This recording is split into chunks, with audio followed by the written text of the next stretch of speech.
Faithful Muslims pray 5 times a day. Does this have something to do with Islam? Yes, because Muhammad commanded his followers to pray 5 times a day. Non-Muslims, of course, can pray 5 times a day if they want. I might end up praying 5 times tomorrow. But Islam commands it, so it's not just a coincidence when Muslims obey this command. Faithful Muslims recite the Shahada. There is no God but Allah, and Muhammad is his messenger. Does this have something to do with Islam? Yes, Muhammad commanded his followers to recite the Shahada. Faithful Muslims take the pilgrimage to Mecca. Does this have something to do with Islam? Yes, Muhammad commanded his followers to take the pilgrimage to Mecca.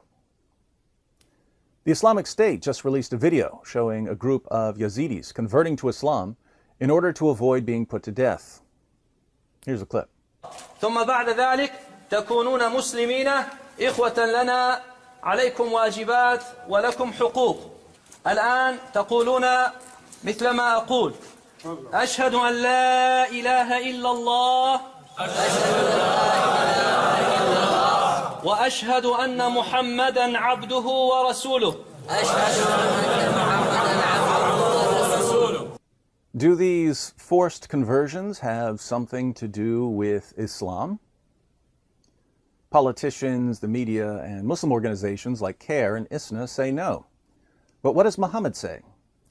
Sahih al-Bukhari, 69:24.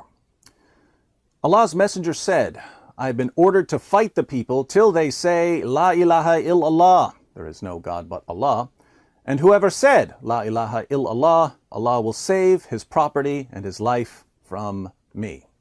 Sahih Muslim 33. The Messenger of Allah said, I have been commanded to fight against people till they testify that there is no God but Allah, that Muhammad is the Messenger of Allah, and they establish prayer and pay zakat, and if they do it, their blood and property are guaranteed protection on my behalf, except when justified by law, and their affairs rest with Allah. The same prophet who commanded his followers to pray 5 times a day and to recite the Shahada and to take the pilgrimage to Mecca also commanded his followers to fight people until they become Muslims. So when politicians and the media and Muslim organizations say otherwise, they're treating us like idiots who are too stupid to read words off a page. So ISIL speaks for no religion. Their victims are overwhelmingly Muslim, and no faith teaches people to massacre innocents. No just God would stand for what they did yesterday and what they do every single day. So this is about a battle between Islam on the one hand and extremists who want to abuse Islam on the other. It is absolutely vital that we make this distinction between religion and political ideology. In Islam, the separation between temporal, secular and religious power is not only impossible, it is heretical. Only in the complete blending of all aspects of human activity and all aspects of political and legal functions of the state can we have the caliphate, the properly organized state that is pleasing to Allah. Islam is not simply a religion, but it is a whole system. You may think it is only a religion, but it isn't. It has another component to it. It is also a state. What does it mean that Islam is a religion and a state? It means that it is a whole system. In other words, if you were to imagine your life, because what we are now talking about is life and religion. If you are talking about a life, this is a non-Muslim view of life. If that square was life, then this is life for us. And religion is a tiny, weeny part of it. According to Islam, that is not the case.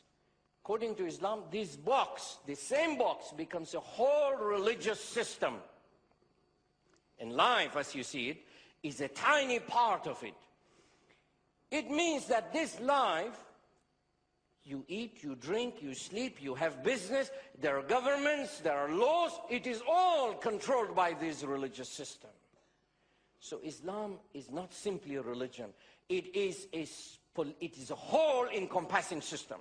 It is a socio-political, socio-economical, socio-religious, educational, legislative, judiciary, militaristic system, cloaked and garbed in religious terminology.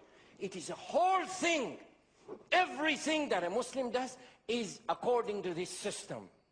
Everything is encompassing. It is a whole system. I just wonder why you won't condemn it when your own leader, Omar Bakri, said quite simply, I condemn the killing of innocent people on the 20th of July. Yeah, why won't you say what he said? No, at the end of the day, innocent people, when we say innocent people, we mean Muslims. As far as non-Muslims are concerned, they have not accepted Islam. As far as we're concerned, that is a crime against God. I want to be clear about what you're saying. This is very important. You're saying only Muslims can count as innocent people. As far as Muslims are concerned, you're innocent if you are a Muslim, then you're innocent in the eyes of God. If you are a non-Muslim, then you're guilty of not believing in God. Yes, there were many victims. You're guilty.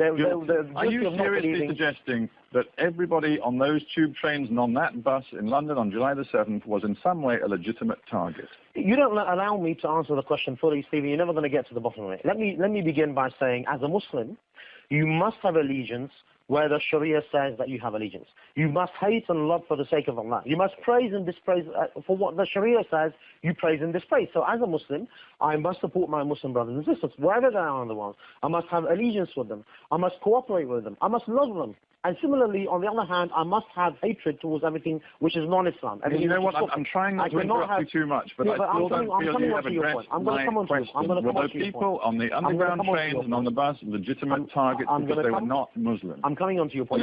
Some of them actually were. No, you've asked about two or three different questions. You've asked about innocence. You've asked about whether they were legitimate target. You've asked about whether I'm condoning or condemning. You've asked about whether I praise them. We've moved on from that. No, I've asked you a very simple question. All of those questions deserve to be answered, and obviously we have the time to explore them. So if I just continue with this particular point, as far as Muslims are concerned, their allegiance is always with the Muslims. So I will never condemn a Muslim for what he does. Indeed, I must stand with him, whether he's an oppressor or oppressed. Sheikh Bakri declared Britain to be Dar al-Harb, which basically means a land of war, a land where... This has always been Dar al-Harb. This has always been Dar al-Harb. Dar al-Harb is a place where there is non-Islamic law. The whole world today is Dar al-Harb. The point about being a land which is Dar al-Harb is that you and your group, therefore, feel you have license to conduct violent operations within it. Fact is that the whole world is Dar al-Harb. There are certain areas where the Muslims are actively liberating their land. So why on the 18th of January did Omar Bakri declare Britain to be Dar al-Harb? If it's always been the case, why did he choose to say it? Yeah, because you never bothered to listen to him before. But the fact is that Britain changed from being Dar al-Harb to being Darul Fitna. Darul Fitna is a place where the Muslims no longer have sanctity for their life and their wealth. That was the change. Otherwise, Britain has always been Darul Harb. When Zawahri has said that he believes there will be, should be, new operations in London, inshallah, God willing. You feel the same way? Well, I think that's inevitable. If you don't change the cause of what took place on 7/7... I'm not asking you if you feel it's inevitable. I'm asking you if, like him, you are calling for them. No, what we're calling for the British public and the British government to wake up.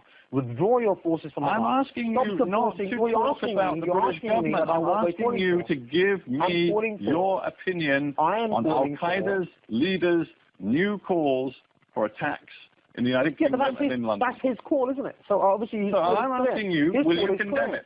No, I can never condemn a Muslim brother. I would never condemn a Muslim brother. I will always stand with my Muslim brother.